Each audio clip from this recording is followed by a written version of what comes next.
Ex-presidente Lula e seu filho são denunciados no âmbito da Operação Zelotes. Eles estão sendo denunciados por tráfico de influência, lavagem de dinheiro e formação de quadrilha. Na Lava Jato, nova delação cita o nome do presidente Michel Temer. Ele teria pedido nada menos do que 10 milhões de reais para a campanha de 2014. Justiça determina o bloqueio dos bens do ex-governador Eduardo Paes do Rio. Loterias da Caixa. China e Lotofácil o acumulam. CBF vai denunciar o Internacional por apresentar documentação falsa contra o Vitória. Wagner Mancini é o novo técnico da Chapecoense. Leão da Vila Municipal tem novo presidente. Avenida interditada no Parque 10 por conta de desabamento é liberada pela Prefeitura. Universidade do Estado do Amazonas realiza seu vestibular neste domingo. Irmãos são baleados em frente de casa na Zona Norte. Um deles não resistiu aos ferimentos e morreu. O Jornal da Manhã está começando agora, 5h47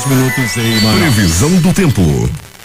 O ar quente e úmido predomina por quase todo o país e facilita a formação das grandes nuvens com potencial para provocar fortes pancadas de chuva com raios e ventos fortes. A chuva é desejada e aclamada por muitos, mas temos que estar atentos porque a atmosfera sobre o Brasil está e vai continuar instável nos próximos dias, bastante favorável à chuva. Os temporais podem ocorrer sobre todas as regiões do país. A previsão é de que ainda chova muito sobre quase todo o país no Natal. Muitas áreas de todas as regiões poderão acumular mais de 150 milímetros em 15 dias, o que, em muitos casos, representa mais da metade da média normal de chuva para o mês de dezembro. A previsão para este sábado em Manaus é de sol com um aumento de nebulosidade pela manhã e chuvas à tarde e à noite. De acordo com a Climatempo, é de 60% a probabilidade de chover 15 milímetros hoje. Mesmo assim, o dia será de calor com a máxima chegando aos 35 graus centígrados. Sem restrições para pousos e decolagens, apenas aeroportos de Manaus. As águas do Rio Negro baixaram mais 5 centímetros nas últimas 24 horas. Seu nível em relação ao mar está hoje em 17 metros e 22 centímetros. Hoje é sábado, 10 de dezembro de 2016. Dia de São João Roberts. Hoje também reverenciamos o Dia Internacional dos Direitos Humanos, instituído pela ONU. Neste sábado se comemora ainda o Dia do Palhaço. 5h49 em Manaus. Registros da história. Fatos acontecidos nesta data. Guerra entre Brasil e as Províncias Unidas do Prata, futura Argentina, pela banda oriental do Uruguai em 1825. Alfred Nobel, químico sueco, inventor da dinamite e criador do prêmio Nobel, morre em 1896. Derrotada pelos Estados Unidos em 1898, a Espanha cedia Porto Rico, as Filipinas e Cuba aos americanos. Acontecia em 1901 a primeira entrega do prêmio Nobel. Era implantado no Brasil em 1916 o serviço militar obrigatório. O físico Albert Einstein recebia em 1921 o prêmio Nobel de Física. Na Segunda Guerra Mundial, o Japão desembarcava em 1941 nas Filipinas. Era aprovado pela ONU em 1948 o texto da Declaração Universal dos Direitos do Homem. O Dalai Lama recebia merecidamente em 1989 o Prêmio Nobel da Paz. 5h50 em Manaus.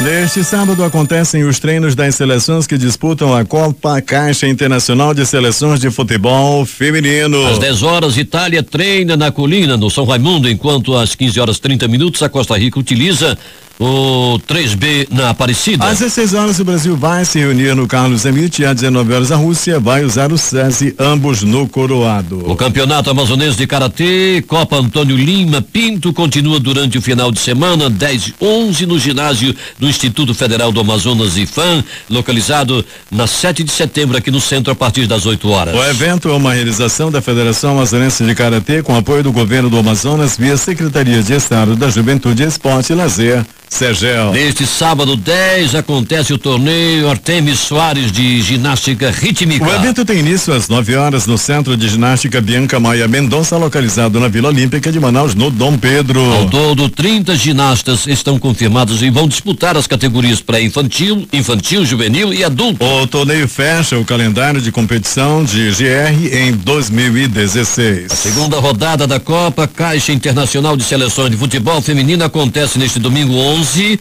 com jogos entre Costa Rica e Itália, 14h30, Rússia e Brasil, às 16h45 na Arena da Amazônia. Os portões para as partidas abrem 2 horas antes e o público poderá adentrar pelo portão B e C, ambos pela Constantino Neri. O portão D da Flaviano Limonge ficará à disposição para pessoas com deficiência.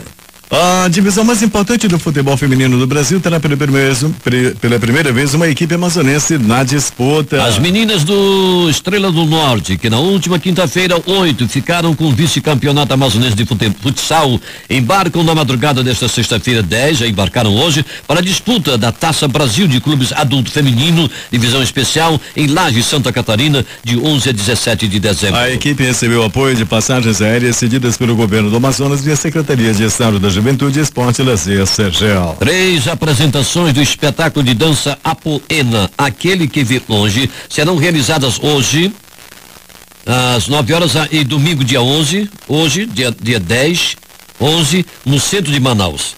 Nesta sexta-feira, a encenação foi às 19 horas no Museu da Amazônia. No Largo de São Sebastião, a entrada foi de graça. Neste sábado e amanhã domingo, as apresentações serão no Centro de Artes da Universidade Federal do Amazonas, UFAM, na rua Monsenhor Coutinho, às 19 horas. O projeto Jaraqui deverá debater hoje o confronto entre os poderes legislativo e judiciário, resultando num arranjo institucional, assegurando a permanência do senador Renan Calheiros, do PMDB, à frente da mesa do Senado Federal. A grande arena de discussão será na Praça da Polícia neste sábado, das 10 às 12 horas, contando ainda com a participação da capoeira sob batuta do mestre Derme. Registra-se também que toda a direção musical do Coreto do Jaraqui é de responsabilidade do maestro Neo Castro, propiciando a boa música. E será realizada neste sábado uma das festas mais animadas do carnaval amazonense, a escolha da rainha gay da grande família. O evento se tornou um símbolo de luta contra o preconceito e uma forma de conscientizar a sociedade sobre o respeito aos homossexuais. São 16 candidatas inscritas e a escolha deverá ser feita em 2 etapas, uma eliminatória final que acontece no dia 17 de dezembro. A grande vencedora, além do título, prêmio no valor de R$1.000. A festa começa às 9 horas da noite. O projeto Arena Consórcio Honda promove hoje uma corrida noturna a partir das 19 horas na Ponta Negra. Dividido em 2 categorias, 5 e 10 quilômetros, o evento oferecerá aos participantes um aquecimento prévio com Marilson dos Santos, um dos principais maratonistas brasileiros. E como encerramento, a cantora Fernanda Abreu animará o público com seu novo show Amor Geral no anfiteatro da Ponta Negra, ao lado da arena do evento. O governo do estado do Amazonas, por meio do Fundo de Promoção Social, entregará neste domingo 11 de dezembro, às 9 horas, na escola Professor Temístocles Pinheiro Gadelha, na rua Cupiúba, Jorge Teixeira, terceira etapa, materiais esportivos para 7 projetos sociais no bairro Jorge Teixeira. A iniciativa é o resultado da parceria entre o FPS com a Secretaria de Estado de Assistência Social, Secretaria de Estado da Juventude, Esporte e Lazer e a Secretaria de Justiça, Direitos Humanos e Cidadania. Os materiais esportivos serão doados a projetos sociais da Zona Leste de Manaus. Em visita ao bairro foi percebido o envolvimento de crianças e jovens com o esporte, uma potencialidade ainda pouco explorada nestas comunidades. E para fechar a temporada de concertos, a Orquestra de Câmara do Amazonas, com chave de ouro, o governo do Amazonas, por meio da Secretaria de Estado de Cultura, realiza neste domingo, a partir das 11 horas, a última edição do Café Concerto de 2016. O evento integra os concertos matinais que acontecem aos domingos no Centro Cultural Palácio da Justiça. E entrando no clima de confraternização pela chegada do fim do ano, o concerto, que terá muitas surpresas, fica sob a regência de Marcelo de Jesus. Em sua formação completa, a OCA apresenta 2 obras do compositor e violinista italiano Arcangelo Corelli, o Concerto Grosso número 4 em Ré maior e o Concerto Grosso número 8 em Sol menor. Destaque especial para o Concerto Grosso número 8, também conhecido como Concerto de Natal, tradicionalmente executado na noite da véspera de Natal. 5 horas e 55 minutos em Ibanão. O governo do estado, por meio da Secretaria de Cultura, preparou uma série de atividades educativas para este mês de dezembro na Usina Chaminé, na Avenida Manaus Moderna, onde serão realizadas atividades lúdicas com o intuito de despertar a criatividade e a imaginação das crianças. A programação gratuita, com horários que variam entre 10 e 13h45 horas, tem atividades como montagem de ornamentação natalina, produzida com materiais recicláveis, além de muita pintura e leitura, cine, animação, teatro de fantoche e o resgate das brincadeiras tradicionais infantis. Nas oficinas de reciclagem que acontecem nos dias 10 e 20 de dezembro às 10 horas, crianças a partir de 5 anos podem participar da produção de itens que marcam o período natalino, como a bota do Papai Noel e a árvore de Natal. Serão utilizados materiais recicláveis como folhas de jornal e garrafas plásticas, além de materiais comuns como papéis variados e cola. A intenção da oficina, além de desenvolver a criatividade, é também conscientizar para os cuidados com o meio ambiente. Representante do Sindicato dos Trabalhadores da Construção Civil, Sintracomec e AM, afirmam que vão entrar com representação junto ao Ministério Público do Trabalho e Ministério Público Estadual para investigar possíveis ilegalidades nas obras de construção de um mini shopping no bairro do Parque 10, na zona centro-sul da cidade. A obra estava embargada desde o dia 11 de setembro pela Defesa Civil e Instituto Municipal de Planejamento Urbano, INPLURB. Na última quinta-feira, um trabalhador de 39 anos morreu e outro ficou ferido após desmoronamento da obra. O sindicato aponta que há cerca de 20 obras irregulares em Manaus atualmente. O que aconteceu já era previsto. A obra foi embargada pela INPLURB e pela Defesa Civil em setembro, mas estava funcionando. Quando a obra é embargada, ela só pode voltar a funcionar com documento dos órgãos principais, como do Ministério Público Federal. Pelo que sabemos, ela não tem documento nenhum, disse o presidente do Sintracomec, Cícero Custódio. O Ministério Público Federal no Amazonas instaurou o procedimento de apuração para acompanhar as medidas adotadas pelo Estado para garantir a instalação e o efetivo funcionamento de órgãos responsáveis pela prevenção e o combate à tortura. A partir da abertura do procedimento, o órgão enviará ofício aos órgãos responsáveis no Amazonas para solicitar o envio de informações sobre as medidas já adotadas nesse sentido. Emissoras e serviços de som que transmitem o Jornal da Manhã. Rádios Panorama FM de Itacoatiara. Alternativa de Alvarães. Boiúna, em Boa Vista do Ramos. Nova FM, Nova Olinda. Rio Madeira, de Manicoré. Palmeira FM, Manacapuru. Vale do Rio Madeira, de Humaitá. Nova Luz FM, Canutama. Anamã FM, de Anamã. Urucará FM, em Urucará. Rádio Comunitária, de Urucurituba. Independência, Maués. Tupã e Eu e Você FM, em Boca do Acre. Tucunaré e Anuri FM, em Anuri. Iranduba.net. Gospel 7, Manacapuru. Vai, Seis Irmãos do Porto de São Raimundo. Alternativa da Assembleia de Deus, Distrito de Sampaio, em Altazes. Voz Cabocla, na Vila Rica de Caviana. Beruri e Josivan, em Beruri. Show dos Bairros, em Altazes. Voz Web Rádio de Maués. Voz da Esperança, em Acajatuba. Comunitária da Colônia Antônio Aleixo. Portal Iamundá.web rádio. Voz Amiga, Lago do Limão. Voz Reconquista, Bairro Novo Manacá, em Manacapuru. Comunitária Nossa Senhora do Carmo, Vila do Jacaré. Cultura, no repartimento do Tuiué. Comunitária Anhanguera, Foz do Canumã, Distrito de Borba. E Voz Big Bom de Iranduba. E atenção para este edital de convocação. O presidente da diretoria administrativa da UDEVIMA, no uso de suas atribuições estatutárias e regimentais, convoca todos os associados da entidade a participarem de 2 Assembleias Gerais Extraordinárias que serão realizadas no dia 17 de dezembro de 2016, a partir das 14 horas, nas dependências da Escola Estadual Joana Rodrigues Vieira, a Rua Lourival Muniz, número 514, bairro da Glória. Primeira Assembleia inicia às 14 horas, previsão de término às 15 horas. Pauta 1. A apresentação do relatório da administração referente a 27 de outubro de 2014 a 16 de dezembro de 2016. Pauta 2. A apresentação dos candidatos à diretoria administrativa e ao Conselho Deliberativo Fiscal da UDEVIMA para o triênio 2017 a 2019. Segunda Assembleia inicia às 15h30, previsão de término às 17 horas. Pauta única, eleição e posse dos membros da diretoria e do Conselho da UDEVIMA. Atenciosamente, Wellington Carvalho Silva, presidente da UDEVIMA, União dos Deficientes Visuais de Manaus. Vamos até Manacapuru com Alberto Zegdeg. Muito bem, Eduardo. O hospital sem direção deixa pacientes sem alimentação aqui em Manacapuru. É isso mesmo que está acontecendo. Depois da falta de remédios, material hospitalar e até ambulâncias para remoção de doentes para Manaus, agora está faltando alimento para pacientes e funcionários do hospital. A denúncia dos próprios funcionários, que se dizem obrigados a fazerem cotinhas para comprar alimentos e abastecer a cantina do refeitório. Alguns médicos estão comprando remédio e entregando aos pacientes que não têm condição de comprar. E quem adoece agora também já não quer mais ir para o hospital com medo de morrer. O vereador Raimundo França, o Capela, agora vice-prefeito eleito nas últimas eleições, também recebeu a denúncia. Visitou o hospital e sensibilizado, conta o que fez para amenizar a situação. Hoje a saúde de Manacapuru passa por uma situação difícil e eu recebi um telefonema, para minha surpresa, do seu João, que trabalha na cozinha do hospital, e me dizia que os pacientes estavam sem receber o alimento, porque não tinha. A despensa estava vazia e o alimento que eles fornecem, que é frango ou picadinho que eles vinham fornecendo, não tinha. E fui lá ver e presenciei que realmente não tinha nada. Então, pelo lado humano, eu como vereador e como vice-prefeito da cidade que vou assumir a partir do dia 1º de janeiro com o Beto, fui em busca de resolver o problema.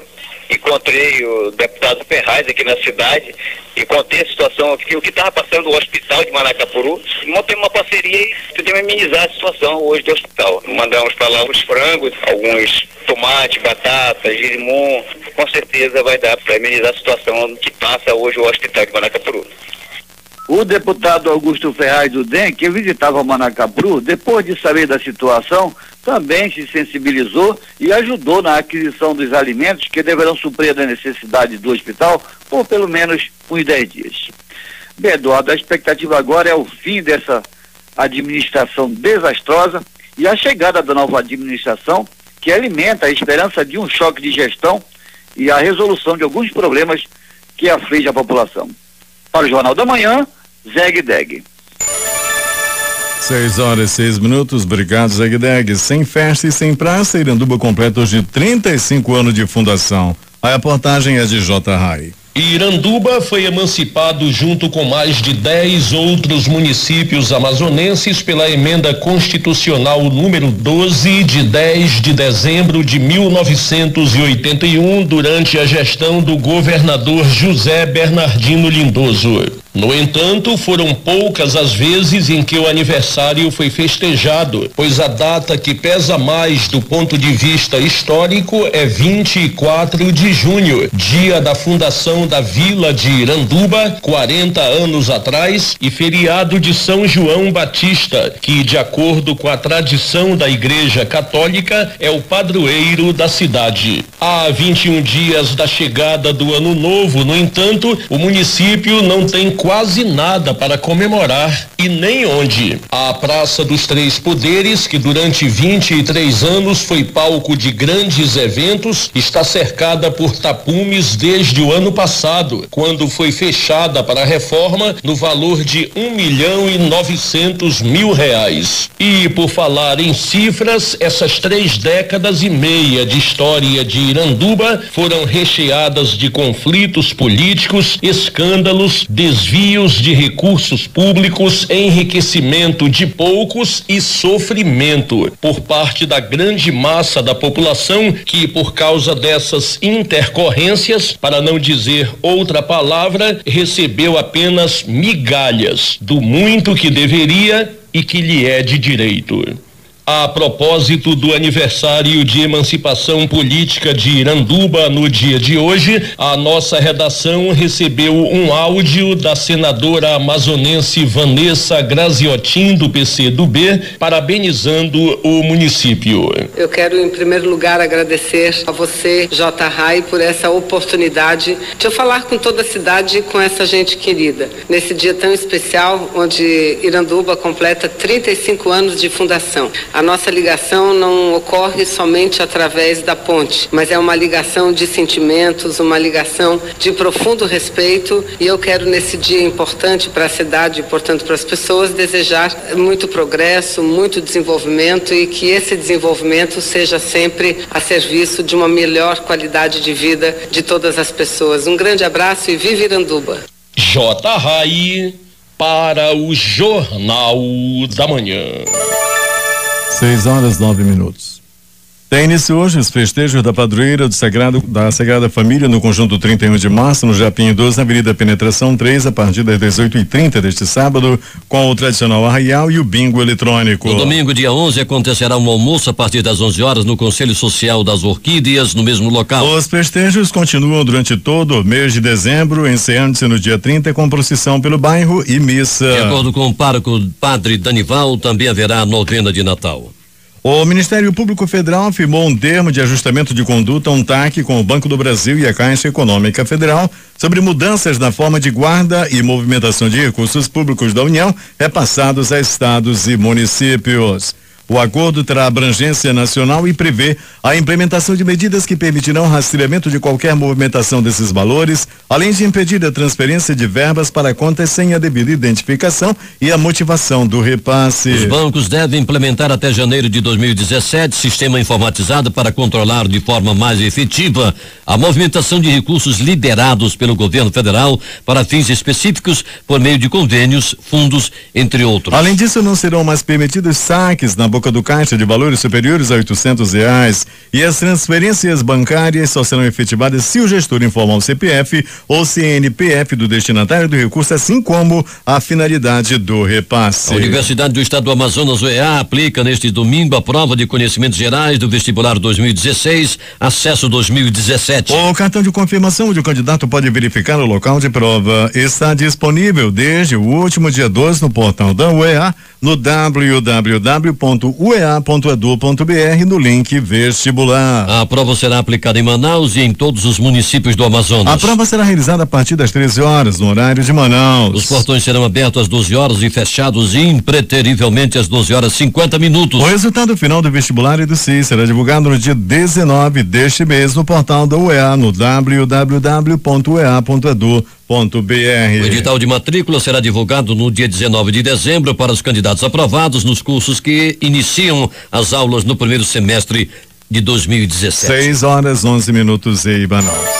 Após 3 semanas de queda, o preço da gasolina voltou a subir nesta semana no Brasil. A mudança reflete o aumento do preço do combustível na refinaria pela Petrobras, que entrou em vigor no último dia 6. Os dados são de levantamento da Agência Nacional do Petróleo, Gás Natural e Biocombustíveis, divulgado ontem. O preço médio do litro da gasolina no país ficou em R$3,691, cerca de 1% acima do valor praticado na semana anterior, que foi de 3,655. A Petrobras elevou em 8,1% o valor da gasolina na refinaria no último dia 6. Há variações significativas nos valores praticados por estado. O Amazonas, onde a gasolina é mais barata, o preço do litro fechou a semana em R$3,442. Já no Acre, que tem a gasolina mais cara do país, o preço foi para R$4,137. O ajuste feito nas bombas ficou abaixo da correção feita nos preços na refinaria. A estimativa da Petrobras era de que o preço do litro da gasolina subisse 0,12 centavos se a alta de preços fosse repassada integralmente. Na semana, o valor foi corrigido em 36 centavos de real. Em novembro, os preços dos combustíveis subiram acima da inflação oficial. A alta, no entanto, foi puxada pelos reajustes do etanol.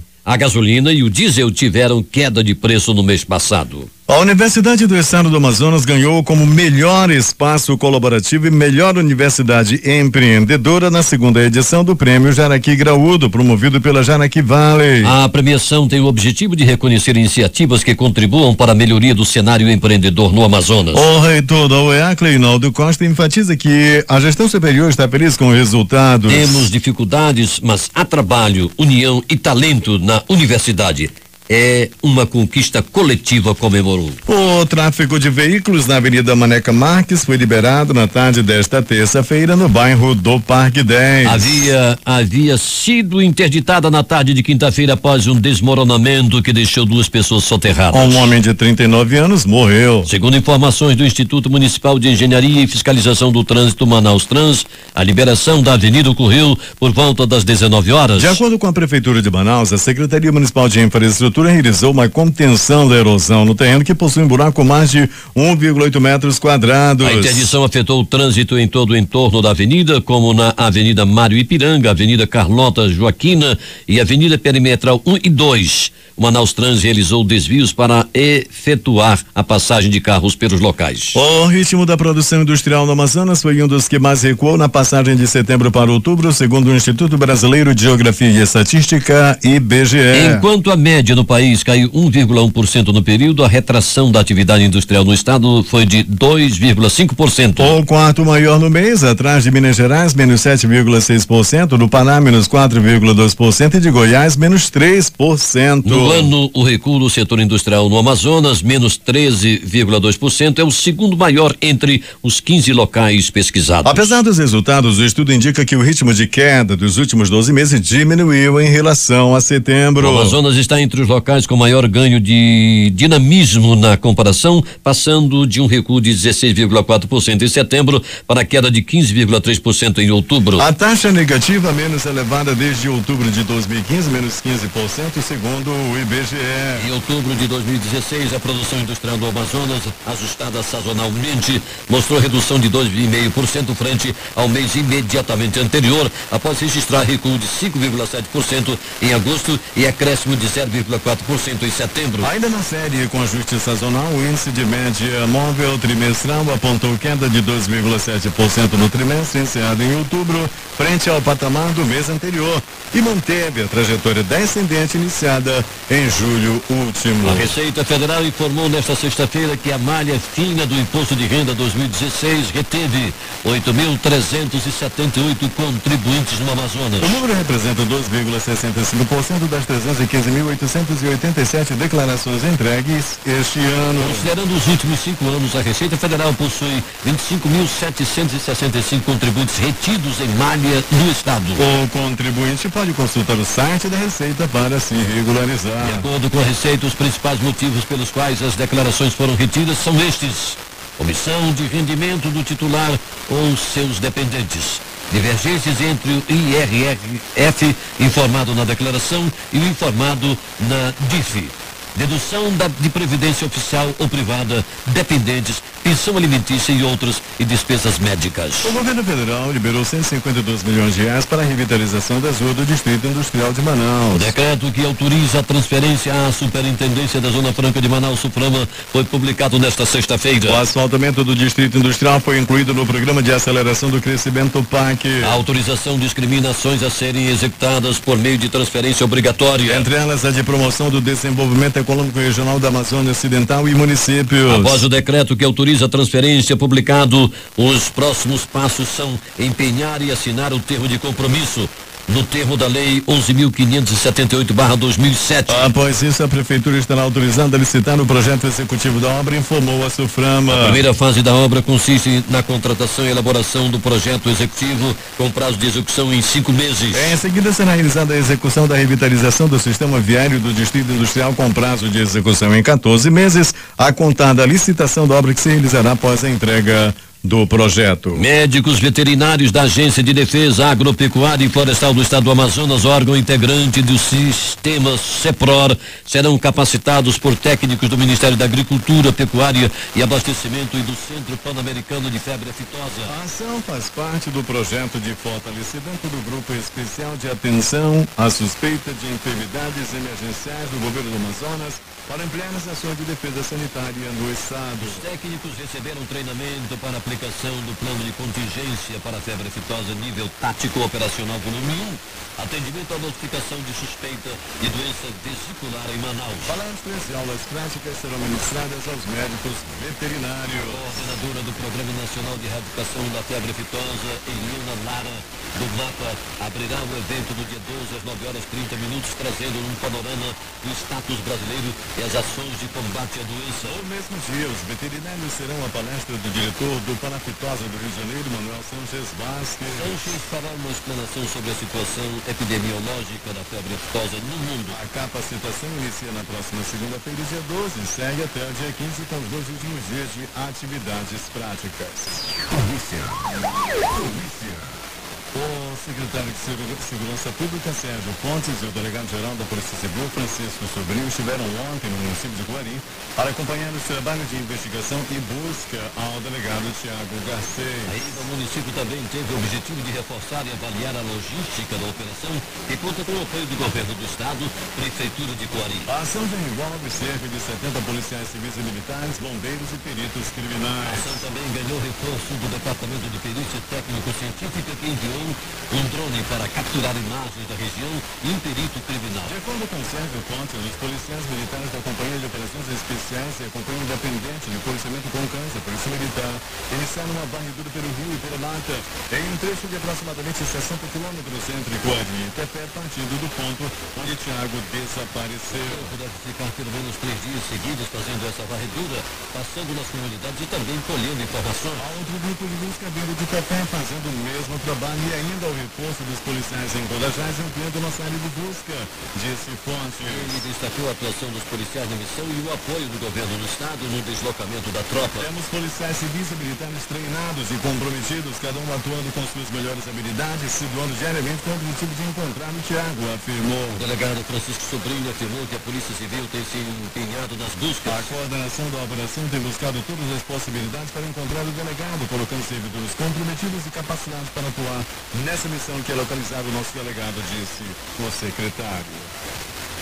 O funcionário de um posto de combustíveis foi atingido com um tiro do ombro direito durante uma tentativa de assalto em frente a uma agência bancária na Avenida Silves, bairro do Crespo, na zona sul de Manaus. O homem estava com 14 mil reais em espécie e foi baleado por 2 assaltantes após se assustar e tentar correr para dentro do banco, conforme informações do tenente ACEP Genilson, da terceira Companhia Interativa Comunitária SICOM. Conforme o tenente, os criminosos que ainda não foram identificados fugiram sem levar o dinheiro. O funcionário do posto, identificado pela polícia como Hugo Anderson Pacheco, que não teve a identidade informada, foi socorrido pelo Serviço de Atendimento Móvel de Urgência, SAMU, e levado consciente ao hospital e pronto-socorro 28 de agosto, na zona centro-sul, segundo o tenente ACEF Danielson. 2 irmãos foram baleados no início da tarde de ontem no bairro Cidade de Deus, e um deles, Tony Salles Mocambite, de 30 anos, morreu após a entrada no hospital e pronto-socorro Platão Araújo. Ele foi atingido com 2 tiros e um chegou ao coração. O irmão dele, Johnny Salles Mocambite, de 24 anos, foi ferido na cabeça e está internado no hospital em estado grave. De acordo com a guarda da Polícia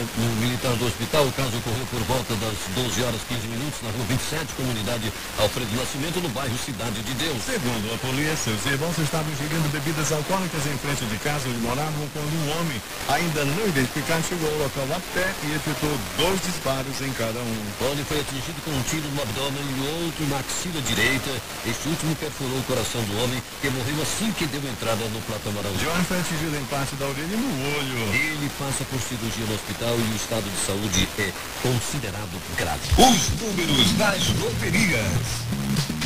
Vamos começar pela Lotomania, concurso de número 1717. 20 acertos, não houve acertador.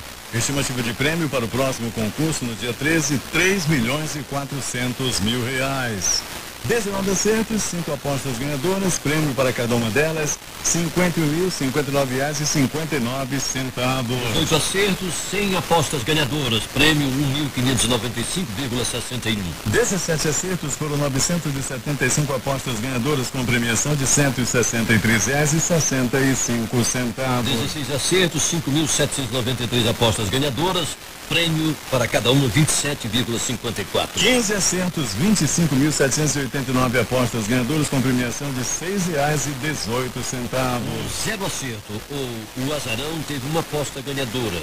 Vai levar R$127.649 redondos e ele é de São José dos Campos, São Paulo. Atenção para as dezenas do concurso de número 1717 da Lotomania. 03, 05, 11, 13, 21, 23, 24, 32, 33, 39, 46, 47, 49, 60, 73, 74, 79, 86 93. e 94. Vamos repetir para você as dezenas do concurso 1717 da Lotomania com ação pela dezena 03, 05, 11, 13, 21, 23, 24, 32, 33, 39, 46, 47, 49, 60, 73, 74, 79, 86, 93. 94. Vamos agora falar de concurso 4.254 da Quina. Prêmio principal da Quina, 5 dezenas. Não houve acertador. Estimativa de prêmio para o próximo concurso. Hoje, 6.500.000 reais. Na quadra, 4 números acertados. 130 apostas ganhadoras, 4.759,06. O termo teve 9.251 apostas ganhadoras com premiação de R$100 mais 56 centavos. O Duque teve 213.873 apostas ganhadoras e o prêmio R$2,39.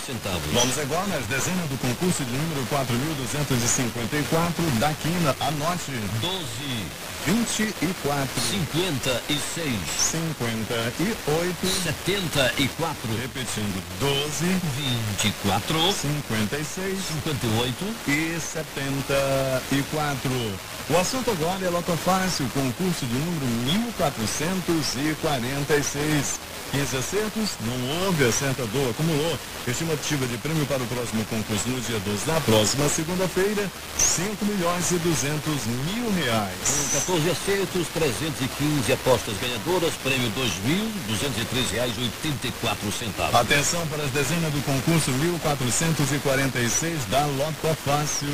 01, 04, 06, 07, 08, 12, 13, 16, 17, 20, 21, 22, 23, 24, 25. Vamos repetir para você conferir as dezenas do concurso 1446 da Loto Fácil. 01, 04, 06, 07, 08, 12, 13, 16, 17, 20, 21, 22, 23, 24, 25. O sorteio 1884 da Mega Sena pode pagar um prêmio de 9,6 milhões de reais para quem acertar as 6 dezenas hoje. O sorteio ocorre às 20 horas no horário de Brasília deste sábado na cidade de Vilhena, em Roraima. De acordo com a Caixa Econômica Federal, com o valor integral do prêmio, o ganhador poderá comprar uma frota de 14 carros esportivos de luxo ou 10 imóveis de R$900.000 cada um. Se quiser investir na poupança, receberá mensalmente R$61.700 em rendimento. 6 horas e 33 minutos em Manaus. Esportes. Depois de muita polêmica acerca do pleito nacional, já tem um novo presidente para o biênio 2017-2018. Trata-se do empresário e candidato da situação, Roberto Pegg, que acabou sendo aclamado mandatário máximo do Leão da Vila Municipal após imbróglio envolvendo a inscrição da chapa de oposição, que no fim da tarde de ontem conseguiu uma liminar a seu favor, deixando a lição subjúdice, o que não impediu a festa da situação à noite na sede do clube. Wagner Mancini fechou o acordo para ser o novo treinador da Chapecoense.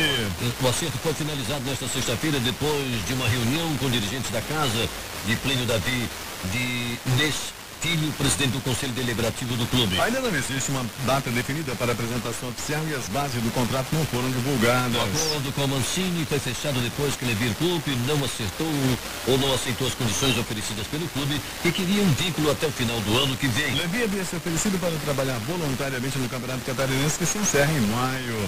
Reconstruir a equipe da Chapecoense será um dos maiores desafios da carreira de Mancini. Sua missão é montar uma equipe após o acidente aéreo que deixou 71 vítimas na viagem à Colômbia para a final da Copa Sul-Americana. Embora a temporada ainda não tenha terminado oficialmente, o Atlético Mineiro já começou a definir seu elenco para o próximo ano. Isso, 3 jogadores já se despediram e não voltam ao Galo em 2017. O primeiro deles é o zagueiro Ronaldo Conceição. Ele chegou ao Atlético este ano, indicado pelo ex-técnico Marcelo Oliveira, fez 5 partidas e não agradou. Também na zaga o time mineiro deu adeus a Ed Carlos. Por fim, o Galo também se despede do meia Dátolo. cujo contrato chega ao fim em dezembro de 2016 e cujo vínculo também não será renovado. Bom impasse entre o meia Gustavo Scarpa e o Fluminense fez o Palmeiras entrar na briga para ter o jogador de 22 anos em 2017. A diretoria do Clube Paulista, que já havia feito uma sondagem aos empresários dele há alguns meses, voltou à carga com mais força recentemente. Scarpa tem contrato com o Fluminense até 2019 e vem negociando uma renovação até 2021. Domingo da última rodada do Brasileirão parece destinado a decretar a inédita queda do Inter para a Série B. Não basta o Inter vencer o Fluminense no Rio. O Colorado precisa também o Sport não vença o Figueirense no Recife. Em bom português, o time gaúcho precisa de 2 milagres. Mas botafoguenses, atleticanos, paranenses, corintianos dirão que o desespero do Inter não é a maior atração da rodada, porque os três lutam pelas 2 vagas que restam na Libertadores. O Corinthians precisa ganhar do favorito Cruzeiro para se empatar e ir à Copa Sul-Americana no Mineirão e ainda torcer ou por empate do favorito Botafogo com o Grêmio em Porto Alegre ou por empate do favorito Atlético Paranaense em casa com o Flamengo. O Corinthians precisa de milagres menores que o Inter, mas ainda assim de milagres. A Confederação Brasileira de Futebol encaminhou ao Superior Tribunal de Justiça Desportiva denúncia por suposto uso de documento falso na petição apresentada pelo Internacional para reabrir o caso envolvendo a transferência e registro do zagueiro Victor Ramos, emprestado pelo Monterrey do México.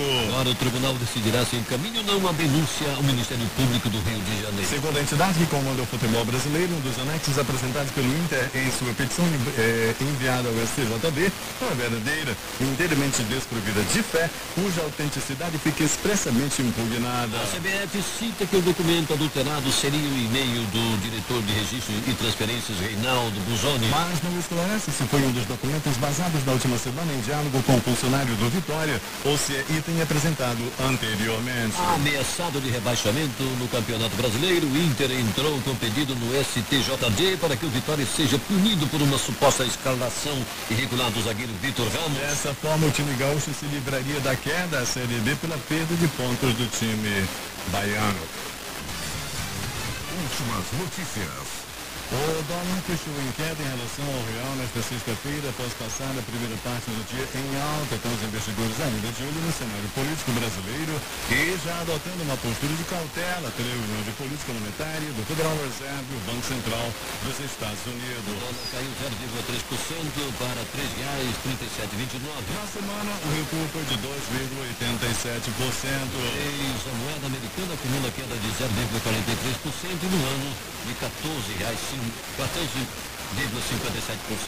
A Bovespa fechou em leve queda nesta sexta-feira, mas terminou a semana no azul. A sessão foi mais uma vez marcada pela cautela à espera de novidades do campo político e avanços em medidas para a recuperação da economia, com papéis siderúrgicos entre os destaques negativos, enquanto as ações do Pão de Açúcar lideraram os ganhos. O Ibovespa, principal índice de ações da Bolsa Brasileira, recuou 0,29% aos 60.500 pontos. Na semana, a Bolsa acumulou ganho de 0,3%. No ano, a valorização é de 39,5%. O Banco Nacional de Desenvolvimento Econômico e Social, BNDES, anunciou nesta sexta-feira as condições de financiamento para as concessões dos aeroportos de Salvador, Florianópolis, Porto Alegre e Fortaleza. Diferentemente dos leilões dos aeroportos de Guarulhos, Brasília e Campinas, quando o limite de participação de financiamento subsidiado foi de 70%, o BNDES irá financiar até 40% do valor dos itens financiados do projeto em taxa de juros de longo prazo, a TJLP, atualmente em 7,5% ao ano e pelo prazo de até 15 anos. O Ministério Público Federal em Brasília informou nesta...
tráfico de influência no BNDES para beneficiar a Odebrecht. Ele também é réu em ação penal na Justiça do Distrito Federal por tentativa de atrapalhar a delação de Nestor Servidor. Lula é réu em ação penal na Justiça do Paraná, aberta pelo juiz Sérgio Moro, por conta do apartamento triplex do Guarujá e de armazenamento de parte do acervo pessoal. A suspeita é de recebimento de vantagem indevida do OAS.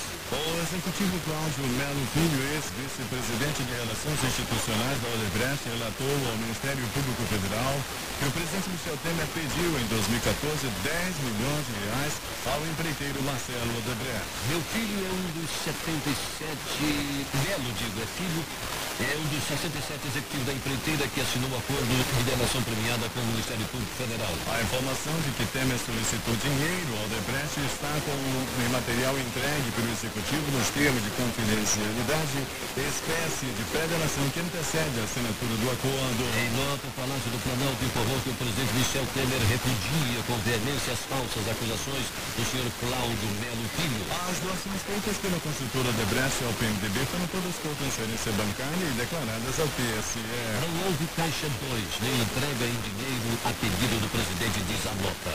As investigações avançam contra a ex-presidente Dilma Rousseff e começam a fechar o cerco rumo à sua inelegibilidade. A Procuradoria da República do Distrito Federal abriu um novo inquérito civil contra a petista para apurar as pedaladas fiscais realizadas no ano de 2015 sob suspeita de improbidade administrativa. Caso vire alvo de ação e seja condenada, a ex-presidente pode acabar enquadrada na lei da ficha limpa e se tornar inelegível. Isso poderia reverter o malabarismo jurídico adotado pelo Senado de cassar seu mandato e ainda assim não ter seus direitos políticos. As pedaladas foram manobras realizadas à exaustão pela gestão petista, que consistiu no atraso dos repasses do Tesouro aos bancos públicos para ajudar no roubo das contas do governo. Um dos fundamentos do impeachment que afastou Dilma da presidência. 6 horas e 45 minutos.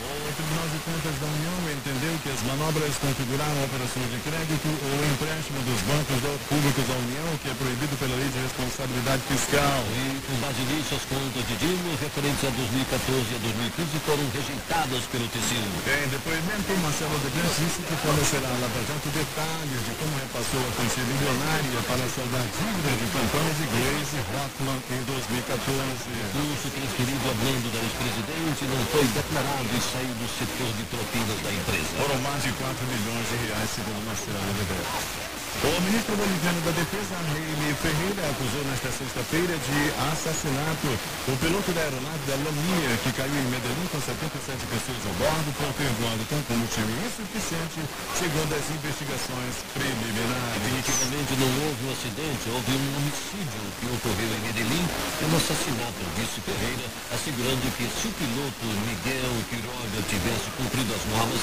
agora não se estaria lamentando a tragédia. O presidente em final de mandato da Gâmbia, Yahya Jammeh, derrotado nas eleições de 1º de dezembro, rejeitou nesta sexta-feira os resultados de uma semana após ter admitido a vitória do opositor Adama Barrow. A Jammeh, que chegou ao poder com um golpe de Estado em 1994, foi eleito pela primeira vez em 1996. Desde então, tem renovado seu mandato a cada 5 anos. Segundo a Comissão Eleitoral, o empresário Barrow obteve 45,5% dos votos, Jammeh conquistou 36,6% e o ex-deputado Bamacanté 17,8%. O presidente final de mandato tem advertido que não tolerará qualquer contestação dos resultados nas ruas, apenas nos tribunais. A França prolongará o estado de emergência que está em vigor desde os atentados terroristas de 13 de novembro de 2015 em Paris por mais 7 meses, até 15 de julho de 2017, anunciou neste sábado o primeiro-ministro do país, Bernard Cazeneuve. A prorrogação da medida de exceção que ainda deverá...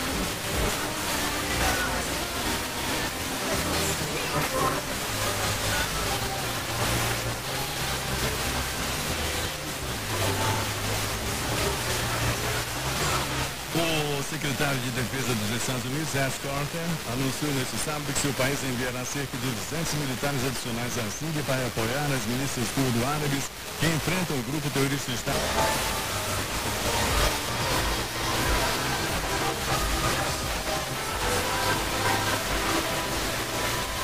Feridos com o descarrilamento de um trem após uma explosão de carga.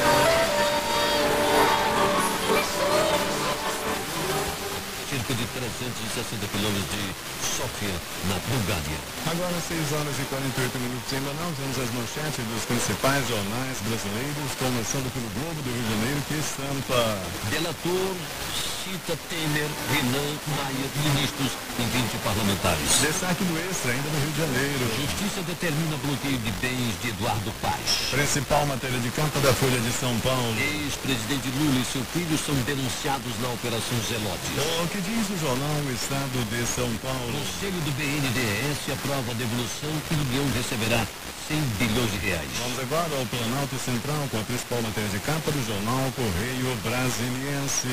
Delegado é denunciado por sonegação, desobediência e prevaricação. Destaque do valor econômico. Inflação desacelera e tem menor taxa para novembro desde 1998. Vamos agora a BH com o destaque do jornal O Estado de Minas. Mulher estuprada e tem faca cravada em uma das pernas em Patos de Minas. No Recife, o centenário Jornal do Comércio. Paulo Câmara pede reforço do Exército em caso de greve da PM. Ainda no Recife, Diário do Nordeste. Podem ser impopulares hoje, mas serão populares amanhã, diz Temer, sobre medidas de seu governo. Em Porto Alegre, principal matéria de capa do jornal 0 Hora. Em 13 anos, o governo federal exonerou 4.000 servidores por envolvimento com corrupção. E, finalmente, o Brasil econômico. Inadimplência em novembro chega a 58,5 milhões de pessoas, diz pesquisa.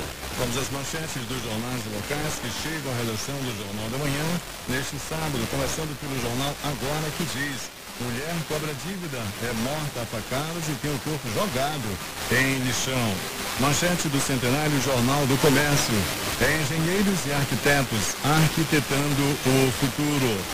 Destaque do Amazonas em Tempo, ruas do distrito. Governo federal libera 150 milhões de reais. E finalmente o jornal A Crítica, que diz: